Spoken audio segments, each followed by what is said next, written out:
Bismillahirrahmanirrahim. Assalamualaikum warahmatullahi wabarakatuh. Alhamdulillahirrabbilalamin. Assalatu wassalamu ala asyrafil anbiya'i wal mursalin Sayyidina Muhammad wa ala alihi wa sahbihi ajma'in, amma ba'du. Asyhadu an la ilaha illallah wa asyhadu anna Muhammadan abduhu wa rasuluh.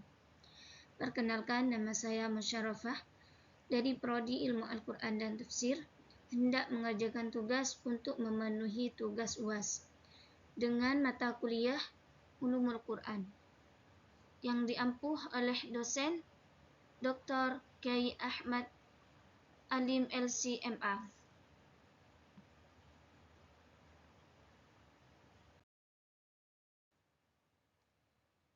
Di dalam mata kuliah Ulumul Quran di sini ada 8 materi. Yang pertama, Israiliyat, yang kedua, Qasam atau sumpah, yang ketiga, Al-Qasas fil Quran, yang keempat, kaidah pertanyaan dan jawaban, yang kelima, metode tafsir tahlili, yang keenam, adab dengan Al-Quran, yang ketujuh, tafsir dan syarat mufassir, yang kedelapan, ilmu munasabat.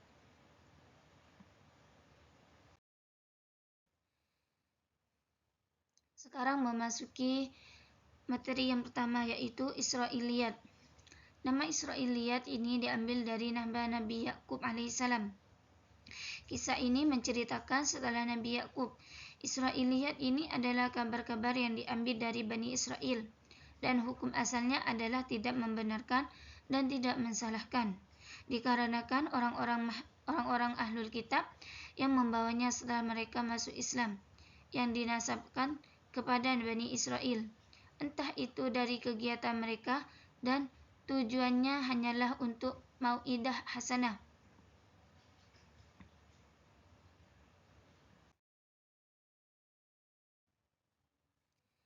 Klasifikasi Israiliyat ada 3.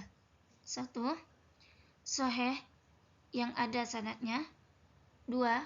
Maskut, didiamkan. 3. Marfud atau mardud, menolak. Jadi, menceritakan Israiliyat ini harus melewati yang 3 ini. Jangan langsung membatalkannya, dan boleh menceritakan asalkan tahu itu riwayat sahih. Tapi kalau tidak sahih, lebih baik didiamkan atau ditolak.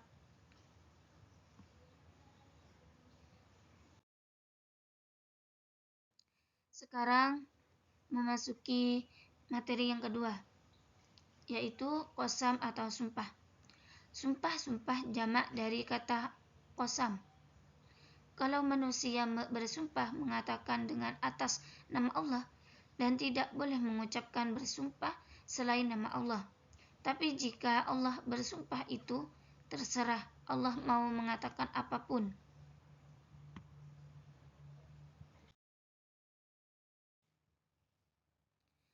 Faidahnya, masalah sumpah ini dalam Al-Quran ada 3. 1. Al-ittibai. 2. Al-talabi. 3. Al-inkari. Al-ittidai, orang-orang yang pemula, tidak butuh taukid. Apabila ada yang bicara, dia langsung percaya. Yang kedua, Al-talabi, orang yang kita ajak bicara itu ragu-ragu, maka di situ butuh penguat interaksinya.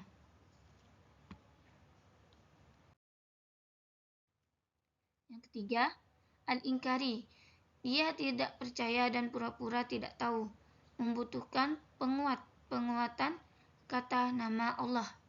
Semua bahasa Al-Quran itu tepat sasarannya, sesuai keadaannya Al-Quran berbicara kepada kita. Qasam itu menghilangkan keraguan dan untuk menguatkan kalam sumpah dengan nama Allah.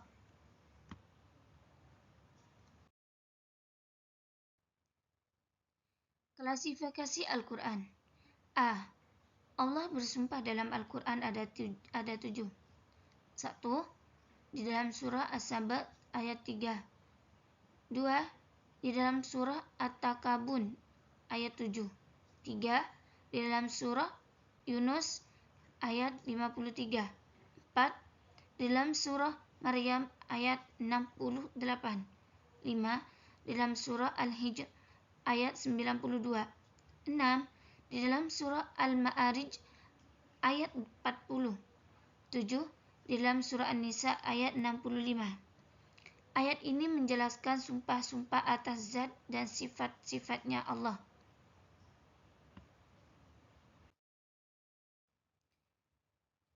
B. Allah bersumpah atas nama ciptaannya dalam Al-Quran ada 3. 1. Dalam surah Asy-Syams. 2. Dalam surah Ad-Duha. 3. Dalam surah At-Tin. Bagaimana cara kita bisa mengetahui qasam? Ada 3. 1. Adalah dengan huruf-huruf qasam. Ba, ta, waw. 2. Menggunakan lam nafi yang diiringi dengan fi'il qasam. 3. Tidak ada huruf qasam dan lam nafi yang diiringi fi'il qasam, tapi dari sisi kandungan makna mengandung sumpah, seperti dalam surah Ali Imran ayat 186.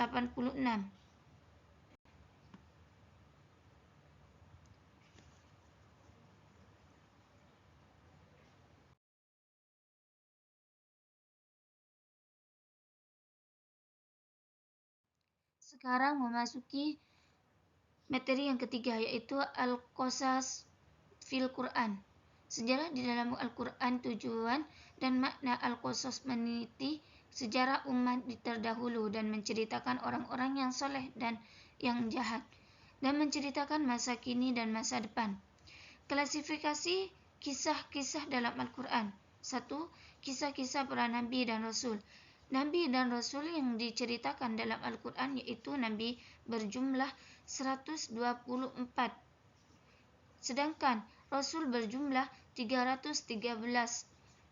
Yang diceritakan tentang Nabi dan Rasul dalam Al-Quran adalah kehidupan sehari-harinya.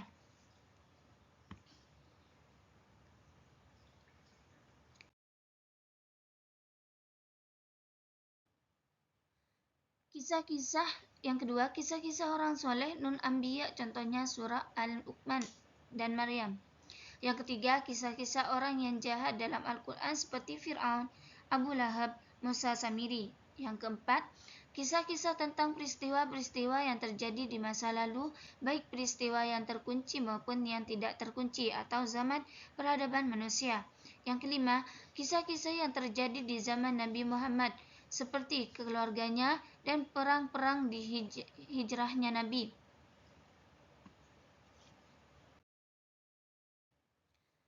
Sekarang materi yang keempat, yaitu kaidah pertanyaan dan jawabannya. Kaidah pertanyaan dan jawaban ini, Nabi dan Rasulullah menunjukkan bahwa mereka sangatlah dekat dan mengajak mereka untuk mendekatkan diri. Pertanyaan dan jawaban ini yang diajarkan oleh Nabi kepada para sahabat, yang mana melalui Al-Quran, dan banyak sekali hikmah-hikmah dalam Al-Quran dan bisa kita petik untuk menjadi metode ketika mengajarkannya kepada umat melalui tanya jawab. Dan Nabi pun juga menggunakan metode tanya jawab ketika mengajar para sahabat.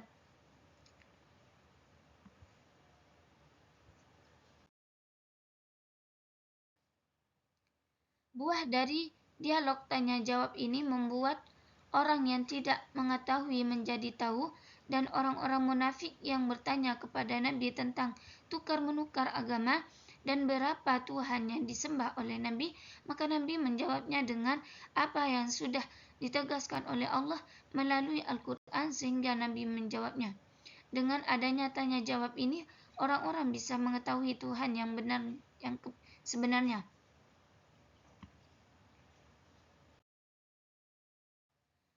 Sekarang materi yang kelima, yaitu metode tafsir tahlili. Klasifikasi tafsir. Metode tafsir ijmali atau global. Metode tafsir analisis. Metode tafsir maudhu'i atau tematik. Metode tafsir maqari atau perbandingan.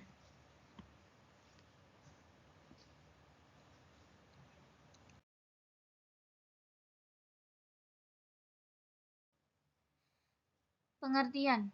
Kata tahlili adalah bentuk masdar dari kata tahlallah yahullu tahlilan yang berasal dari kata hallah yahullu halin yang berarti membuka sesuatu. Tidak sesuatu pun yang tertutup darinya. Dari sini dapat difahami bahwa arti kata tahli berarti membuka sesuatu yang tertutup atau yang terikat dan mengikat.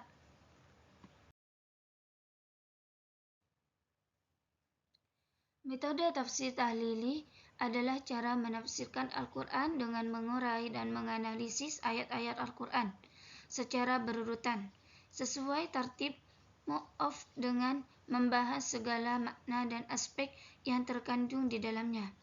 Pola penafsiran yang terdapat para pemafsir yang menggunakan metode tahlili berusaha menjelaskan makna yang terkandung di dalam ayat-ayat Al-Quran secara menyeluruh, baik yang berbentuk al-ma'sur maupun ar-ra'i.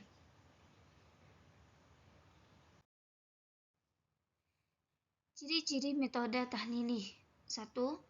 Mengemukakan munasabat korelasi antara ayat atau surah. 2. Menjelaskan sebab-sebab turunnya Al-Quran. 3. Menganalisis lafaz atau mufradat yang dengan sudut pandang yang bahasaan atau linguistik. 4.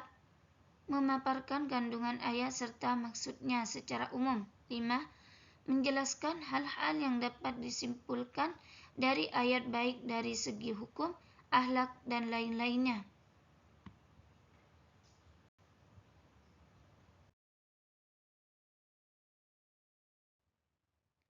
Sekarang materi yang ke-6, yaitu adab dengan Al-Quran.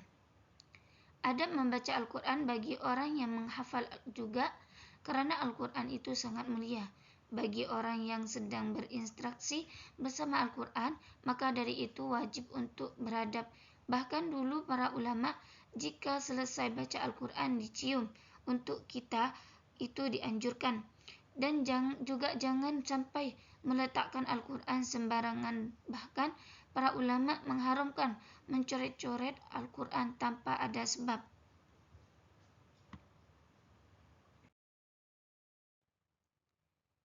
Sederhananya ada tentang penulisan Al-Quran ketika ingin menyalin. Tidak boleh mendefinisikan mushaf Utsmani kerana pada mushaf ini memandukan segala aspek adab dalam penulisan. Imra'atun dan imra'atun. Ini sama-sama maknanya sama, tapi penulisan taknya itu berbeda. Satunya menggunakan tak mabsutah, dua menggunakan tak maftuhah.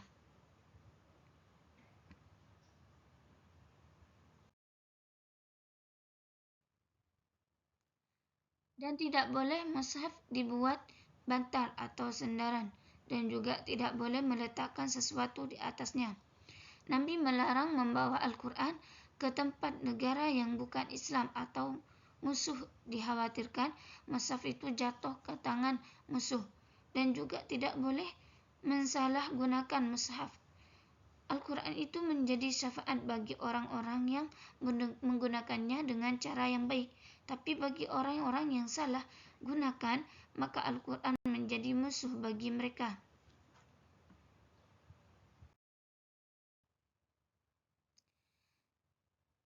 Materi yang ketujuh yaitu tafsir dan syarat mufassir. Syarat yang harus dimiliki oleh mufassir atau kompetensi keilmuan seseorang mufassir. Di sini banyak ya. 1. Tata bahasa. 2. Mengerti ilmu nahwu. 3. Ilmu saraf. 4. Asal dari satu ayat. 5. Ilmu ma'uni. 6. Ilmu bayan. 7. Qiraat.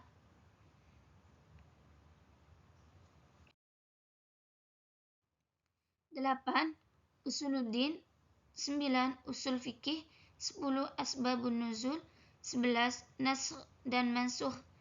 12. Fikih. 13. Hadis. 14. Al-Mauhibah. 15. Akidah.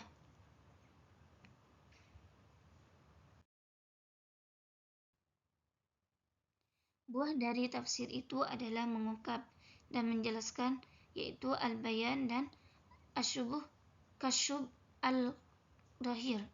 Filosofi dari makna tafsir adalah membuka dan mengungkap dari semua kandungan Al-Quran, supaya kita faham kalamullah, dan tafsir adalah ilmu paling afdal atau utama daripada ilmu-ilmu yang lain, karena bisa mengungkap hukum-hukum dan makna kandungan ayat Al-Quran, agar nanti di dalam Al-Quran bisa dirinci.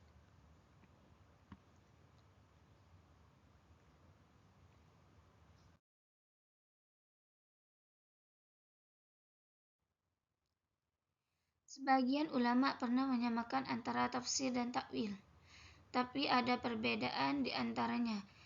Jika tafsir itu lebih umum daripada takwil, dan juga ada pendapat lain bahwa tafsir itu hanya mencangkup sedikit, sedangkan takwil itu lafaz yang kandungannya itu banyak. Ada juga pendapat lain bahwasanya itu tafsir lebih jelas dari satu ayat per ayat, sementara takwil itu sisi dalam satu lafaz. Ada juga yang berpendapat pendapat lain bahwa tafsir itu berkaitan dengan riwayat, sedangkan takwil berkaitan dengan dirayah.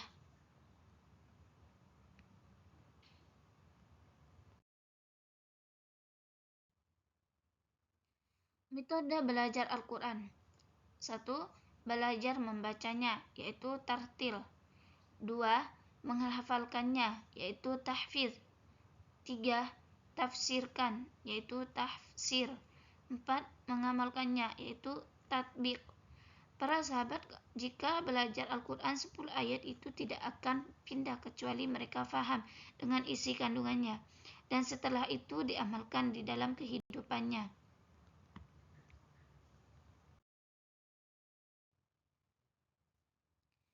Metode Nabi ketika mengajarkan kepada para sahabat, meskipun Al-Quran berbahasa Arab, mereka masih bertanya tentang isi kandungannya. Meskipun para sahabat itu faham, artinya tidak dengan isi kandungannya. Keutamaan tafsir itu tidaklah sembarangan, kecuali sudah memiliki syarat-syarat mufassir, dan orang yang bisa menafsirkan Al-Quran adalah orang yang diberikan hikmah atas kandungan tafsir, dan mampu membaca Al-Quran dengan benar dan bisa berfikir atas kandungan Al-Quran tersebut, dan diberikan kepada orang yang alim.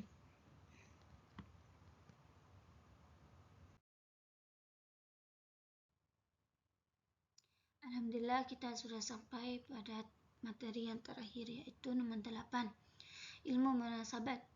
Ilmu munasabat adalah muqarabah, berkata seperti hubungan antara satu-satunya atau surah dengan surah yang lain, yang bisa mengangkatkan banyak hukum. Jika sudah tahu susunan ayat yang benar, bakalan tahu rasanya indahnya Al-Quran, mengungkap hikmah dalam satu ayat yang Allah titipkan dalam Al-Quran. Ilmu munasabat itu sangatlah bagus dipelajarinya karena membahas tentang Al-Quran, tapi harus diberikan kepada orang yang ahli tentang munasabat, yaitu orang yang faham tafsir dan bisa berbahasa Arab dan usul fikih, akidah, dan sebagainya.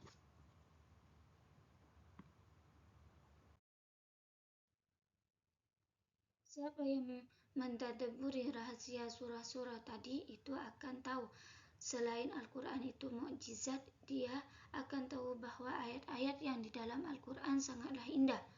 Selagi itu adalah dalam satu bentuk dengan lainnya atau secara satu nasab, setelah Allah menyebutkan sifat-sifat orang munafik yang tidak peduli kepada orang miskin dan anak yatim, inilah orang munafik yang kikir juga tak mau berkorban dan tidak peduli. Allah menurunkan surah Al-Ma'un yang menceritakan orang munafik. Dalam surah Al-Kautsar menceritakan orang mukmin yang suka memberi dan berkorban dan tidak pelit. Inilah perbedaan dalam Al-Quran yang disusun.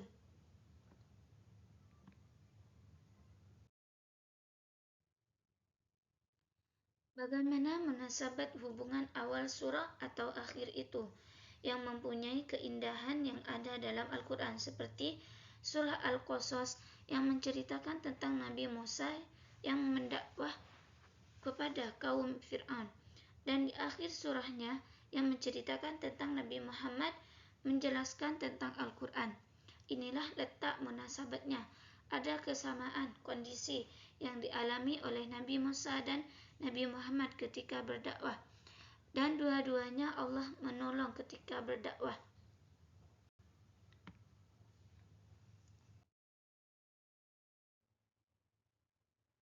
Sebagian juga yang menjelaskan awal surah dan akhir surah. Contoh, surah awal Al-Waqi'ah yang menjelaskan bahwa yang ada di bumi dan di langit ini disuruh bertasbih pada Allah. Dan di surah Al-Hadid yang langsung bersinambungan, seakan-akan Allah mengajarkan kepada kita bahwa jangan menunda-nunda untuk melakukan kebaikan.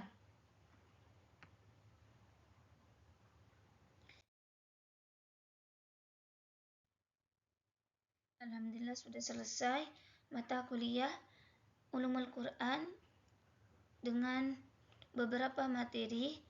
Kita sudah selesai memaparkan. Jika ada kesalahan, itu asli dari saya sendiri, dan jika ada kebenaran, itu kehendak Allah. Semoga bermanfaat. Terima kasih. Saya akhiri. Wassalamualaikum warahmatullahi wabarakatuh.